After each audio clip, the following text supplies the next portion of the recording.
Hello friends, good evening everybody. कैसे हैं आप सभी।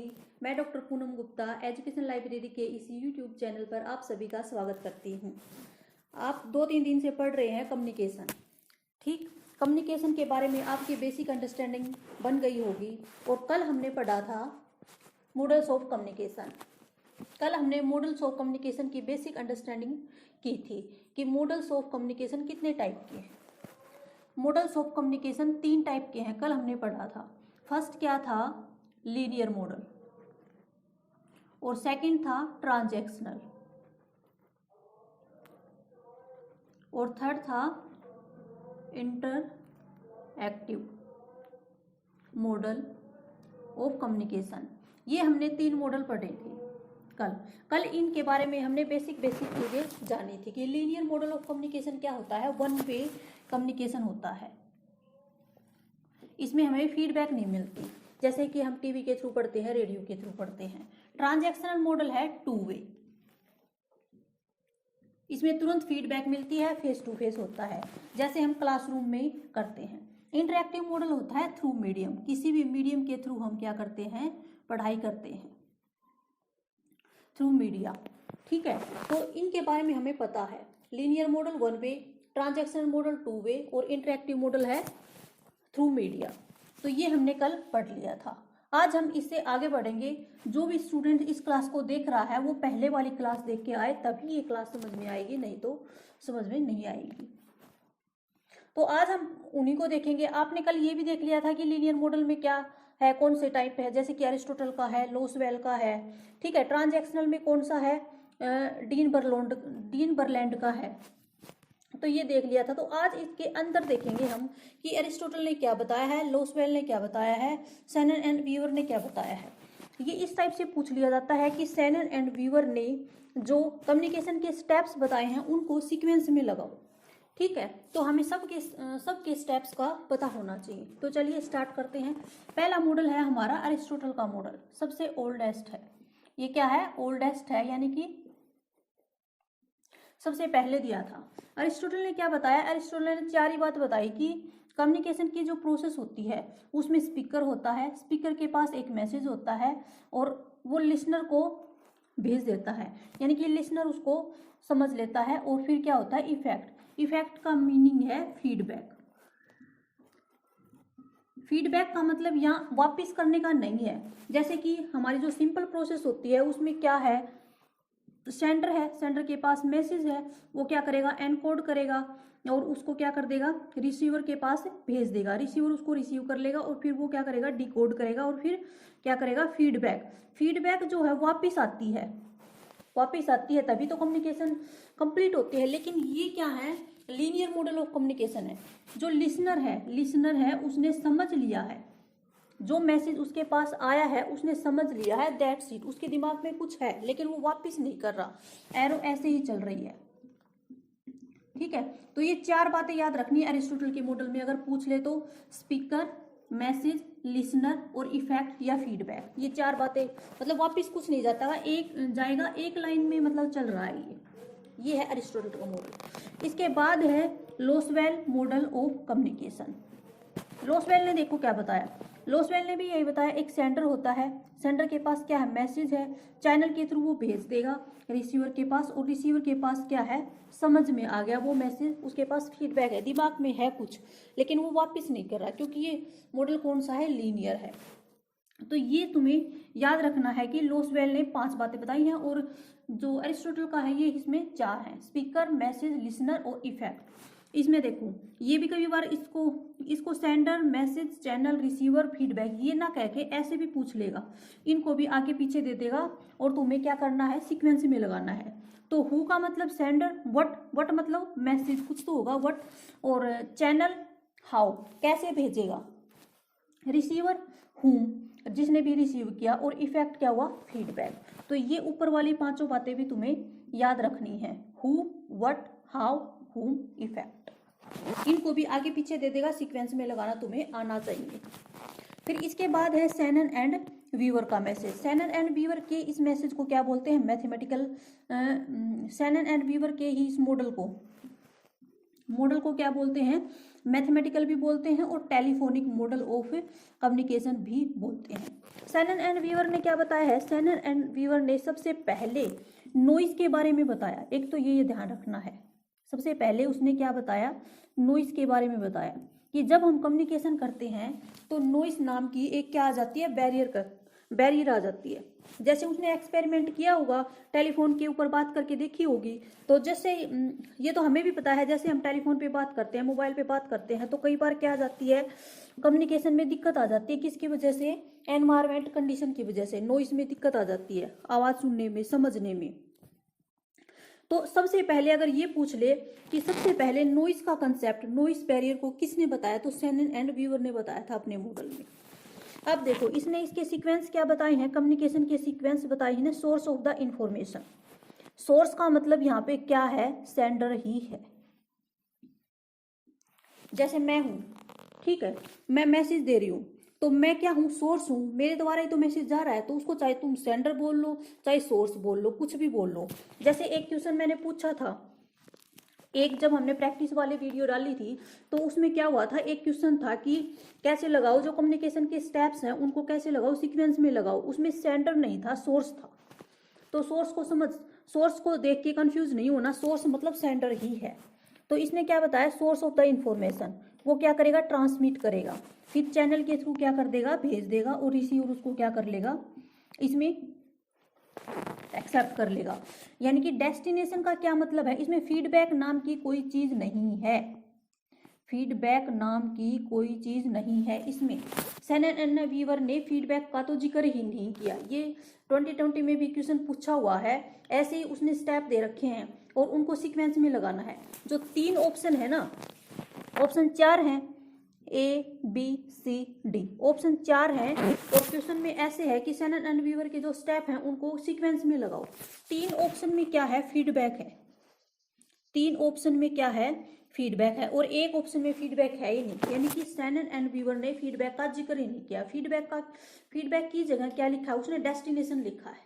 तो ये इस टाइप से याद रखने हैं तुम्हें कि शैनन एंड वीवर ने सोर्स का जिक्र किया है, डेस्टिनेशन का जिक्र किया है, ट्रांसमीटर का जिक्र किया है, ठीक है। और ये ऊपर क्या है, यहाँ पे फीडबैक नहीं मिलेगी तुम्हें, ऊपर वाले में यहाँ क्या मिलेगा, इफेक्ट मिलेगा। तो इफेक्ट को तुम्हें फीडबैक मान के चलना है, ठीक है। यहाँ भी फीडबैक मान के चलना है, उसमें मिलेगा नहीं तुम्हें, इफेक्ट मिलेगा। तो यानी कि इन तीनों में क्या है, फीडबैक नाम की चीज है, उनके दिमाग में है, जैसे ही मतलब उन्हें समझ लिया है कुछ, लेकिन वापिस नहीं हो रहा कुछ भी। तो देखो शैनन एंड वीवर ने क्या बताया है, source of the information, transmitter, channel, receiver और डेस्टिनेशन। फिर इसने क्या बताया है कि जैसे चैनल के थ्रू हम मैसेज भेज रहे हैं, टेलीफोन के ऊपर बात कर रहे हैं, तो नॉइस आ जाती है, नॉइस नाम की कोई बैरियर आ जाती है। तो सबसे पहले नॉइस का जिक्र किसने किया है, शैनन एंड वीवर, ठीक। उम्मीद करती हूँ कि ये आपको समझ में आया होगा। अब देखो, अब बर्लो मॉडल ऑफ कम्युनिकेशन, बर्लो का मॉडल ऑफ कम्युनिकेशन, बर्लो का मॉडल है ये, बर्लो ने दिया था, ऐसे याद रखना है। इसी का क्या नाम है, SMCR। इसने 4 चीजें बताई हैं, एक बताया है सोर्स, एक मैसेज, चैनल, और क्या बताया है, रिसीवर। देखो SMCR, तो इस मॉडल का दूसरा नाम क्या बन गया, SMCR। इसी का SMCR नाम है, इसी का बर्लो नाम है, ठीक है। तो इसमें एक डिफरेंस क्या है बाकी के मॉडल में, और इसमें एक डिफरेंस ये है कि इसने क्या बताया, जैसे सिंपल प्रोसेस में हम क्या करते हैं, एक सेंडर है, सेंडर के पास क्या है, मैसेज है, और वो क्या करेगा, एनकोड करेगा उस मैसेज को, एनकोड के बाद वो क्या करेगा, सेंड करेगा, ठीक। सेंड के बाद रिसीवर उसको रिसीव करेगा, और फिर क्या होगा, डिकोड होगा। रिसीव करने के बाद वो क्या करेगा, डिकोड होगा, और डिकोड मतलब अंडरस्टैंडिंग बाद में ही तो होगी। लेकिन इसने क्या बताया, बर्लो ने ये बताया कि मैसेज के पहले क्या होगी, एनकोडिंग होगी उसकी, ठीक। फिर मैसेज होगा, और फिर मैसेज को वो भेजेगा, ठीक है। और रिसीवर भी क्या करेगा, पहले डिकोड करेगा, और फिर उसको क्या करेगा, रिसीव करेगा। यानी कि ये 2 चीजें तुम्हें याद रखनी है, मैसेज भेजने से पहले, यानी कि मैसेज से पहले एनकोडिंग आएगा, और रिसीवर से पहले क्या आएगी, डिकोडिंग आएगी। ये डिफरेंस है सिंपल में और इसमें, बर्लो के मॉडल, ये चीजें याद रखनी है। फिर इसने क्या बताया, इसने ये बताया कि जैसे 4 चीजें हैं, सोर्स है, मैसेज है, चैनल है और रिसीवर है, 4 चीजें बता दी इसने। फिर इन चारों को कुछ फैक्टर प्रभावित करते हैं। इसने सभी के बारे में बताया कि सोर्स को क्या क्या फैक्टर प्रभावित करेंगे, मैसेज को क्या क्या प्रभावित करेंगे, और चैनल को और रिसीवर को। तो देखो, सोर्स यानी कि सेंडर यानी कि जो भी भेज रहा है मैसेज, उसके बारे में होंगे कुछ ना कुछ कैरेक्टरिस्टिक्स जो प्रभावित करेंगे। अब जो देखो इसमें क्या क्या है, कम्युनिकेशन स्किल है, एटीट्यूड है, नॉलेज, सोशल बैकग्राउंड और कल्चर, ये सारे फैक्टर सोर्स को प्रभावित करेंगे। जैसे कोई भी है, जैसे टीचर है, तो टीचर क्या हुआ, एक टाइप से जब कम्युनिकेशन हो रही है तो सोर्स हो गया ना, सेंडर हो गया टीचर।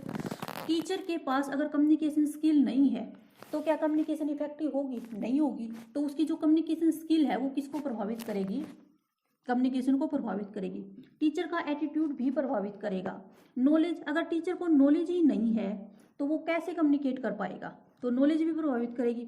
सोशल बैकग्राउंड, कल्चर, ये सारी चीजें प्रभावित करेंगी सोर्स को, यानी कि सोर्स को प्रभावित करने वाले ये सारे क्या हैं? फैक्टर हैं। अब सेम फैक्टर रिसीवर के भी होने चाहिए, रिसीवर को भी प्रभावित करेंगे ये factor, communication skill, attitude, knowledge, social background, culture. अब मैं किसी बच्चे को पढ़ा रही हूँ, वो उसकी कल्चर ही अलग है तो वो मेरे मैसेज को कैसे समझ पाएगा? उसके पास नॉलेज ही नहीं है, उसका सोशल बैकग्राउंड ही अलग है, तो कम्युनिकेशन नहीं हो पाएगा ना। एटीट्यूड में बैठा हुआ है बंदा, मुझे तो इस मैडम से पढ़ना ही नहीं है, तो फिर वो कैसे पढ़ पाएगा? कैसे कम्युनिकेशन इफेक्टिव हो पाएगा? तो एटीट्यूड भी प्रभावित करेगा। अगर उसके पास स्किल ही नहीं है कुछ सीखने की तो कैसे सीखेगा? तो ये इस टाइप से ये रिसीवर को भी प्रभावित करेंगे और सेंडर को भी प्रभावित करेंगे कम्युनिकेशन करते टाइम। अब देखो मैसेज को प्रभावित करने वाले कैसे, जैसे कि कंटेंट कैसा है, सिंपल है या कॉम्प्लेक्स है, स्ट्रक्चर उसका किस टाइप से है, कोडिंग में किस टाइप से कर रखा है, ठीक, ये सारे भी प्रभावित करेंगे। चैनल, जिस भी तरीके से हम प्रभावित कर रहे हैं, जिस भी तरीके से हम कम्युनिकेशन कर रहे हैं, तो वो सारी चीज़ें, जैसे कि हियरिंग से कम्युनिकेट हो रहा है, सीइंग से कम्युनिकेट हो रहा है, टचिंग से हो रहा है, यानी कि सेंसरी ऑर्गन, ये सारी चीजें क्या करेंगी? कम्युनिकेशन को प्रभावित करेंगी। ये किसने बताया है? बर्लो ने बताया है। बर्लो ने क्या बताया है? 4 चीजें होंगी कम्युनिकेशन में, सोर्स होगा, मैसेज होगा, चैनल होगा, रिसीवर होगा। इसीलिए इस मॉडल का दूसरा नाम क्या है? SMCR। और फिर इन चारों को प्रभावित करने वाले ये फैक्टर है। उम्मीद करती हूँ कि ये सब आपको समझ में आ गया होगा। अब देखो, डीन बर्लैंड मॉडल ऑफ कम्युनिकेशन, ये चारों मॉडल कौन से हैं? 1 2 3 4, ये चारों मॉडल हैं लीनियर मॉडल ऑफ कम्युनिकेशन। अब ये है transactional model of communication. Transactional model of communication क्या होता है? 2 वे होता है। अब तक हमने क्या बोला था? अब तक हमने देखा था 1 वे कम्युनिकेशन, यानी कि बंदे तक, 2 बंदे आपस में बातें कर रहे हैं तो दूसरे बंदे तक क्या हो रहा है? बातें पहुंच रही हैं, उसके समझ में आ रही है, वो फीडबैक नहीं दे रहा, ठीक है। लेकिन अब क्या देगा? फीडबैक भी देगा। देखो, ये है 2 वे। अब तुरंत हमें क्या मिलेगी? फीडबैक मिलेगी। और फेस टू फेस देखो, इसमें क्या होगा? सेंडर है, सेंडर के पास क्या है? मैसेज है, उसने एनकोड करके सेंड कर दिया, रिसीवर ने रिसीव कर लिया। फिर क्या होगा? डिकोड होगा, डिकोड कर लिया उसने, अंडरस्टैंड कर लिया। फिर क्या कर दिया उसने? उस मैसेज को एनकोड करके वापस कर दिया एज ए फीडबैक। तो जो डिकोड हुआ था वो क्या होगा? एनकोड हो गया। फिर उसने सेंड कर दिया चैनल के थ्रू। तो ये देखो, ये है P1, ये है P2। पर्सन 1 और पर्सन 2 दोनों के बीच क्या हो रही है? कम्युनिकेशन हो रही है, ठीक। तो इसमें क्या होता है? ये फेस टू फेस कम्युनिकेशन, जैसे क्लासरूम टीचिंग होती है, क्लासरूम में कम्युनिकेशन होता है, वही बात है। कभी टीचर क्या बन जाता है? सेंडर बन जाता है, कभी टीचर रिसीवर बन जाता है। कैसे बन जाता है? देखो, टीचर ने कुछ पढ़ाया, बच्चे ने उसको अंडरस्टैंड कर लिया, बच्चे के दिमाग में कुछ डाउट आया तो उसने टीचर से पूछा, टीचर ने पूछा तो टीचर क्या बन गया? रिसीवर बन गया, ठीक है। फिर टीचर ने जवाब दिया। इस टाइप से मतलब कॉन्टिन्यूसली चलती रहती है। ये बताया था डीन बर्लैंड ने। उम्मीद करती हूँ कि ये आपको समझ में आया होगा। ये थे आपके मॉडल्स ऑफ कम्युनिकेशन, ये आपको ध्यान में रखना है। देखो, अरिस्टोटल ने क्या बताया? स्पीकर, मैसेज, लिसनर और इफेक्ट। फिर है लोसवेल मॉडल ऑफ कम्युनिकेशन। लोसवेल ने क्या बताया? सेंटर होगा, मैसेज होगा, channel, receiver, effect. Who, what, how, हुम और इफेक्ट। इस टाइप से इनको हमें क्या रखना है? सीक्वेंस में याद रखना है। फिर सैनन एंड वीवर ने सबसे पहले एक तो नॉइस का कंसेप्ट दिया है, फिर इसने क्या बताया है? Source of information, transmitter, channel, receiver और डेस्टिनेशन होगी। लास्ट में मैसेज कहाँ पहुंच जाएगा, अपनी डेस्टिनेशन पे पहुंच जाएगा, यानी कि यहाँ तक फीडबैक नाम की कोई चीज़ नहीं है। तो इस टाइप से हम समझ सकते हैं। बर्लो ने क्या बताया, बर्लो के जो मॉडल ऑफ कम्युनिकेशन है उसमें क्या डिफरेंस है, इसने मैसेज से पहले क्या कर दिया, एनकोड कर दिया, और रिसीव करने से पहले क्या होगा, डिकोड होगा। ये बातें हमें क्या रखनी है, याद रखनी है। बाकी मॉडल से अलग है ये चीज, अगर इनको सीक्वेंस में लगाना आ जाए बर्लो के मॉडल को तो तुम्हें याद रखना है। फिर उसने क्या बताई, प्रभावित करने वाले फैक्टर बताए। फिर डीन बर्लैंड ने, ये ट्रांजैक्शनल मॉडल है, टू वे मतलब कॉन्टिन्यूस चलता रहेगा और क्या होएगा, खत्म नहीं होएगा, इमीडिएट फीडबैक मिलेगी इसमें। ठीक, तो ये आपको समझ में आ गया होगा, ऐसी मैं उम्मीद करती हूँ। चलो, थैंक यू। बाकी